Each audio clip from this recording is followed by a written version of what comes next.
రొయ్యలు ట్యాన్ అయ్యాయా? ఫీడ్ బంద్ అయిందా? 3 రోజుల్లో రెక్టిఫై చేసే సీక్రెట్ ఫార్ములా ఇదే. కారణం సింపుల్. pH ఎక్కువ ఉండటం, ఆల్కలినిటీ అప్ అండ్ డౌన్ అవటం, బురద మరియు ఆర్గానిక్ వేస్ట్ వలన అలా మారతాయి. ఎలా తగ్గించాలో ఇప్పుడు చూద్దాం. ముందుగా ఉదయం 9 నుండి 10 గంటల మధ్యలో ఎకరానికి హైడ్రోజన్ పెరాక్సైడ్ 5 లీటర్ల చొప్పున వేస్తే బురదను డిలీట్ చేసి ఆక్సిజన్ ను బూస్ట్ ఇస్తుంది. అదే రోజు సాయంత్రం 4 నుండి 5 గంటల మధ్యలో ఎకరానికి జియోలైట్ 50 కేజీలు ఇవ్వడం వలన విబ్రియో ప్లస్ అమోనియా అంతా పీల్చేస్తుంది. తర్వాత రోజు 6 నుండి 7 గంటల మధ్యలో ఎకరానికి ఈడిటిఏ 2 కేజీల చొప్పున ఇస్తే హార్డ్నెస్ ని కంట్రోల్ చేస్తుంది.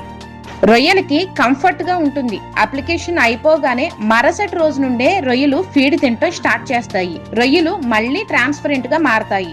ఇన్ఫర్మేషన్ నచ్చితే లైక్ అండ్ షేర్ చేయండి. ఇలాంటి ఆక్వా సలహాల కోసం ఫాలో అవ్వండి.